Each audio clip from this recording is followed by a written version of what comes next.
Breaking news, breaking news, breaking news. What's going on, faithfuls? And Nothing But Niners crew is here to bring you guys some breaking news. The 49ers are making roster moves left, right, center, and it is time. Man, I can't wait to discuss this, man. I'm not going to go through a bunch of formalities, just two things I want you guys to do. Make sure you guys check out the website. It's www.nothingbutniners.com. It's going to be your one-stop shop for any and everything 49ers from us here and Nothing But Niners. And I also want you guys to make sure you hit that like and subscribe button on the YouTube page. All right, because, guys, that's where you're getting all the latest and breaking news right here, man. Some of you guys are on Facebook, you're cheap too, but YouTube is the place to be. I promise you guys that. I am 49ers Mike _NFL, and I got my guys here with me. Where's Nick at? Nick, what's going on, big dog? How you doing over there, man? What's up, what's up, what's up? And Tony, what's up, man? What up, what up, what up? Let's go. Some breaking news, guys. The team is making roster moves, and we got to break it all down. So we finished the show last night, and in the wee hours of, well, at least for me anyway, I know the West Coast guys are like, oh, it wasn't that late. It was like 1 o'clock our time. We find out the 49ers extended safety Jimmie Ward. What are you guys' thoughts on that, man? What does that mean? Is the team officially out of the safety for the draft? Like, what's up? I think they're actually technically out of safety because you have Tarvarius Moore, who's still going to be learning behind Jimmie Ward. Jimmie Ward coming back. I think that was a big and intricate part to this defense last year. Now, a lot of people complain that he doesn't get a lot of interceptions, it doesn't get a lot of turnovers, but you got to remember the Niners last year were, one of the best teams with giving up the deep ball or giving up that deep pass. So, I shouldn't say deep pass, long plays, right? I should say. In general, his contract is 3 years, $28.5 million.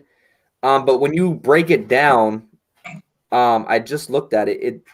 It is approximately, practically a 2-year, $17 million deal. That's what it basically boils down to. This year, the cap number for him will be $4.5 million. With dead money of $13 million. No cap savings if we cut him, obviously. But I'll just do this real quick. As Jimmie Ward signed a 3-year, $28.5 million contract with the 49ers on March 17, 2020. Ward received $17 million in guarantees, $13.5 million of which is fully guaranteed at signing. Ward received a $8 million signing bonus, and if Ward is on the roster on April 1st, 2022, another $3.5 million will become fully guaranteed. So cap numbers break down basically 4.5 for this year, 11.6 for next year, and 12.1 for 2022. But the dead money definitely lowers in year 2 and year 3, which goes from $13 million the first year to $8 million the second year to $2.6 million the third year. So there's essentially an out in there as well.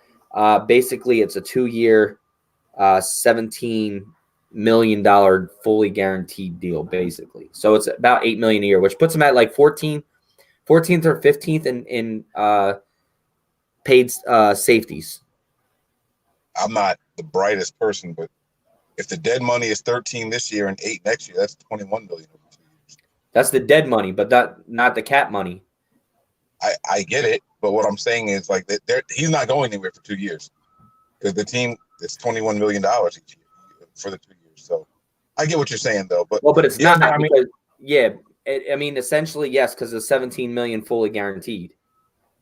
That's why, yes.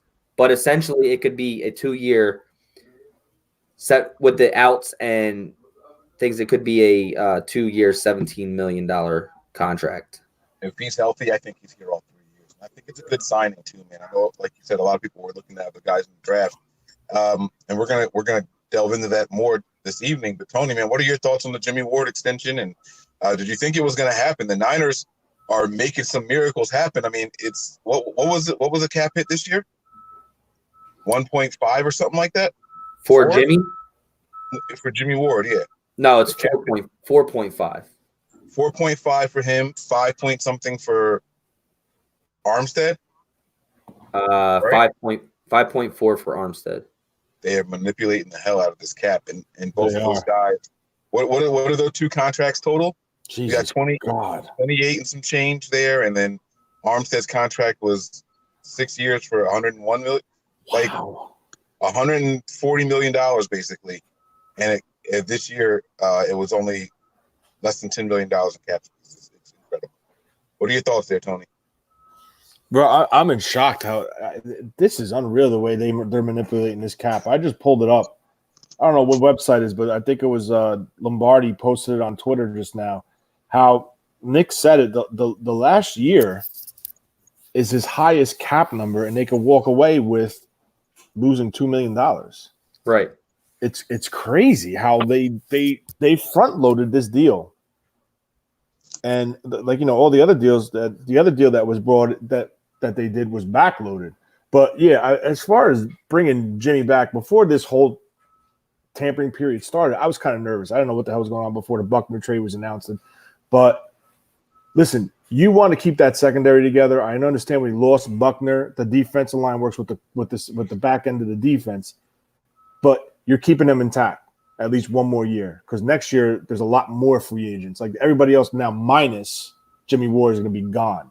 So we talked about this numerous times. Communication was on point. Top pass defense in the league more than 3/4 of the way. And most important, communication. No mess ups. But minimal mess ups compared to previous seasons. I understand Jimmie Ward does not have interceptions, but I could tell you right now, he's not going to miss tackles. And if he does, it might be few and rare. But I'm happy we were able to keep him. I understand he's 29 years old, and I understand he has that history of injuries. But on a deal like this, it's a win-win situation for the 49ers. Yeah. And this is just one of the three breaking news topics that we wanted to discuss on this episode here. The next one, we're going to just keep this thing moving here. And like I said, we'll break it down more later this evening. The next one is going to be the one-year deal for defensive lineman Ronald Blair. And you guys know that we have been pounding the table for Ronald Blair. He is one of those efficient guys. He's been efficient since he walked into the building. He has helped the D-line depth in the rotation there. He gets the one-year extension. I am not quite sure if the numbers are out on it or not yet. No. But even still, regardless of what the numbers are, the fact that rumors were out today, earlier, just hours ago, that the Browns were making a push to get Ronald Blair and his services, and the 49ers were able to come away with him returning back to this organization. Guys, what are your thoughts? I mean, I thought this was an intricate part of the defensive line last year. It's kind of funny because I have some interesting things here, and it says the 49ers and Chris Biederman tweeted this out, and I thought it was interesting. 49ers in 2019 averaged 3.5 sacks per game during the first 11 weeks. Then they had just 4 sacks in the last 5 games total, while D Ford and Ronald Blair III were out with injuries. Blair, who had 5.5 sacks in 2018, is an important player and competent backup. And that basically says right there, you see how we stripped down when D Ford went out, when Ronald Blair went out, we brought in DeMontre Moore or I forget the other white dude's name. Zettel. Oh, Zettel, that's it. Anthony Zettel came in. We went from 3.5 sacks to a game for the first 11 weeks. That's 33. That's I don't know, 37 sacks in the first 11 weeks or whatever it was, to just totaling 4 sacks when D Ford. And all the people that say get rid of D Ford, we should have got rid of D Ford instead of DeForest Buckner. First off, those two guys play 2 total different positions, and you could see the drop-off when D Ford wasn't on the field in statistical stats, as in sacks and things like that. Ronald Blair was the same way. When Ronald Blair was filling in for D Ford, he had 3 sacks, but he also wasn't playing a lot of structure, snaps and things like that. But this is a big move for this team, I think, not only for depth. I think it gives Ronald Blair the option or the ability to turn a 1-year contract into a 3-year contract, or a longer contract with the team to play this position. And he is very versatile, so he can play pretty much anywhere on the defensive line. He is. I don't even want to call him the poor man's Eric Armstead, but he's what we got from Eric Armstead last year. He's one of those type of guys, man. Tony, what are your thoughts on Ronald Blair? This was huge. I mean, we had to make a decision between 2 similar players, between Buckner and Armstead, who are similar styles, similar body frames and stuff like that. But I honestly think what they did was smart. They got the most they could for Buckner, and they kept Armstead, who's the more versatile, for the better cap cost. Now you bring back Blair, which is huge. Now, the main concern once that trade went through with Buckner, the depth. Oh, my God, the depth. They went in 8-9 deep in the season. Well, guess what? Your key piece is back. I understand he's coming off an ACL, but what he offers, it's going to give them flexibility when nickel comes in. If they, as of right now, the way the roster's created right now, nickel situations, when Blair comes back from that ACL, he's going to be the outside guy, and what's his name is going to go inside, Armstead, and play that role like he did last year. I'm happy we brought him back. I love what this guy brings to the table. I think being that they're going to give him this opportunity to play and perform at more and get more snaps, you're going to see more production. And I hope everything works out with the knee and extend him going forward. But I want to see the numbers of this contract. I think it probably is incentive laden on production. The base could be low, but the up to could be high. Yeah. And Absolutely. just one more thing before you go, Mike. We are sad to say, but I think what's going on in the country right now kind of helped us with this. And I said it to you guys in the group, because honestly, I think if this wasn't going on, the NFL didn't lock everything down as far as visits and stuff, he might have went elsewhere because of money, so the team could take the physical. So, I mean, listen, I'm not glad. We have the benefit of being the last team to have doctors set eyes on him. And I believe our doctors did the surgery. Right. So, yeah, it benefits the Niners. Yeah, I mean, it definitely helps with. I mean, that helps with a lot of these impending free agents that are coming off of injury, with the no traveling and things like that, and just wanting to be able to get a deal done. I think that helped Ward as well. The Browns were in heavy on Ronald Blair, and obviously he made the choice to stay here. With not being able to travel and have other doctors check you out and things like that, for sure, it definitely helps us out. It definitely puts us in the driver's seat for players like that. So, yeah. And then there's one more topic. We're going to wrap this show up. By the way, I did see Sean's message. We will address that later this evening. But this is we're going to stick with the breaking news and the topics at hand. The last one is about a contract restructure. Jerick McKinnon, people call him the Jet. He has decided that he wants to be a 49er. He still wants to be here. He didn't want to get cut. We knew that the team could save a lot of money if they released him. He was one of the guys in the top. Everybody's list for the team to let go of. Scoop some of that money for someone who has not contributed on the field during the regular season. Well, he decided he's going to restructure, and he's sticking around for a little bit longer, man. What are your thoughts on that, Nick? It was something that he needed to do, right? And not to a fact of saying, like, I think he needed to do it to prove that, he wants to be here type of thing. And the reason I say that like that is because he's gotten paid over the last 2 years and hasn't taken a single snap in a regular season game for the 49ers because of the injury with his knee, right? And then obviously getting it back to normal and then re-injuring it and then having to go through another surgery. So with him restructuring, I think this was a sentiment from him to the team saying, look, I want to be here. I will do, like he came out and said, I'll do whatever it takes to be a 49er. He wants to prove what he can do, and he knows that he takes a lot of slack from the fans. He has to know, right? He's a big social media guy. Him and Matt Breida are always on social media. People tell him on Matt Breida's Instagram lives, like, oh, Jet, you need to just get out of here, blah, blah, blah. He takes a lot of slack. But this is a point where he needed to say, I'm in on the 49ers. And if things don't happen the way that they happen and me play here, at least I tried to show and took a lot less money because he already got paid a good amount of money. But it shows the team and saying, hey, I'll do whatever it takes to stay here and prove to this fan base, the team, and my coaches what I can do here.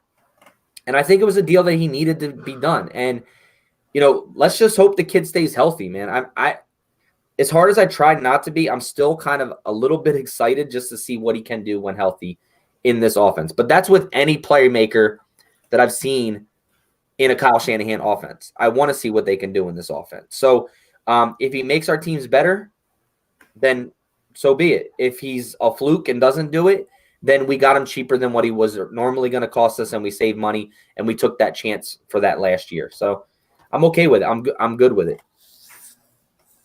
Yeah, I'm really, really. You got to realize something. This guy was handpicked by Bobby Turner and Kyle Shanahan.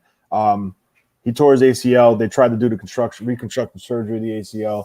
Didn't work out. Had another surgery. And listen, he made a lot of money in 2 years for sitting on the sidelines just watching the games. But I'm really excited, and I think Kyle is really excited to see what he is going to do in this offense. I think he's going to be deadly on a third down situation with coming out of the backfield. I think that's why they brought him here. But you can't like not believe in Kyle when it comes to running backs and Bobby Turner when it comes to running backs, because everyone they put, I mean, it's just not with the Niners. Every running back that the Shanahans have touched have turned into gold. So I understand we paid him a lot of money. I understand that. They went on a limb and locked him up. But he restructured. He wants to be here. Okay. He knew what it would take. He knew what he had to do to be here. He could have been like, nah, I want my money. The Niners would have cut him, moved on, and they would have brought somebody else in. But I just think what he brings to the table, if that knee is good, is another explosive element to this offense, and it could be dangerous. I'm happy. I really want to see what the numbers are, what he restructured and how they did it, whether they just shredded up his old contract and just gave him a new 1-year incentive-laden deal. But until the numbers, we won't know. Do we know what he was due prior to this restructure? He was due. I think it was like $6.5 million or something like that for his last year. They had the team option. Give me 1 second here. My computer is extreme. My second computer is slow.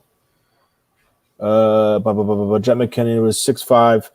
His base salary was 6.5. He had a $2 million signing bonus, $50,000 workout bonus, dead cap hit of $4 million, and his cap hit overall was $8.5 million. Yeah. So I'm thinking he's maybe twos or lower, but up to X amount of money. Yeah, it was what was it? A 3-year, $30 million contract, right?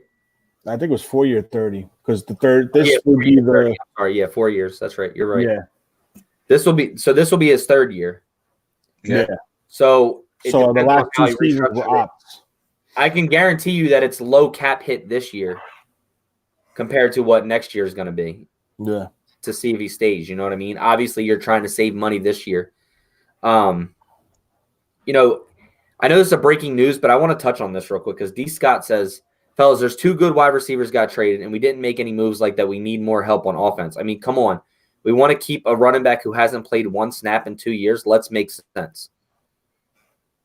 Did you see what it costs to get, first off, those 2 receivers? Secondly, we're heading into the draft, which is the most athletic draft with wide receivers this year in forever. And I think this is smart moves with the team, man. Like I don't think it's the compensation end of it. I think it's what it's going to cost to retain them. Right, and that's what I mean. That with everything, compensation, it's impossible to bring those guys in. You would have to get rid of your whole team next year. Like you have a window right now. You have to stay in that window. So I just want to make sure that people know that. Like I just don't understand. I mean, you have to look at the whole picture instead of, and this is, I'm not saying D. Scott is boo loving, but there are a lot of fans that boo love on certain players and they don't look at the team. You know, the whole DeForest Buckner thing. People are like, oh, well, DeForest Buckner's better than Eric Armstead. Nobody said that he wasn't. But you're also not getting what you got in return for Eric Armstead in a riddle. It's costing you a percentage less. Right. It's you're saving $12.4 million a year to make other moves. You're getting an additional draft pick that you wouldn't have gotten with Armstead. So look at this as the team instead of just an individual player. And that's what we have to do as fans. And you have to look at this, and it makes sense in general with all of this stuff that the Niners are doing right now. To me, is surprising. As in, it's impressive how they're doing it. Bringing back a Jimmie Ward, bringing back a Ronald Blair, getting a first-round draft pick, saving $12.4 million on DeForest Buckner, bringing back Eric Armstead at the little amount that he is for this year to be able to still make moves and get a 13th overall pick who's only going to cost you $3 million in the draft. You can get a stud wide receiver in the draft who's here for years to come instead of a 1 or 2 year deal. So you got to look at it that way, guys. Like cut the organization some slack, man. I think they're doing a great job. Yeah, and also shout out to Jay Page. I saw the contribution there as well. They were showing Nick some love for being back, and so thank you for that, Paige. We appreciate it. But yeah, guys, that's gonna do it for this breaking news video. I've got nothing else to add to it. 3 moves made by the 49ers since, I don't know, maybe in the last 18 hours or so. They have extended 3-year deal with Jimmie Ward, which looks like a pretty solid deal. They didn't overpay, and it's weird. They took into account his injury and also his talent and put him right in the middle of the pack. So, that was a good deal for the team and for Jimmy. They also managed to bring back Ronald Blair, and they are restructuring Jerick McKinnon. Team is making moves, and I got a feeling there's still some more on the horizon also. I don't think that they're quite done yet. So, guys, stay tuned. Make sure you guys are subscribed. We're going to be bringing you guys the breaking news. If you don't have those notifications on, you will miss these kind of videos happening live. So make sure you got those notifications set, and we'll keep on bringing you guys the news, all right? Guys, final thoughts? We're out of here. I'm good, man. We're keeping our eyes peeled for you guys. Make sure you set that bell for notifications so you know we go to live. Tony? Till later. All right, man. Break more things down, Anticipate pain. but always remain faithful. We out of here. Peace.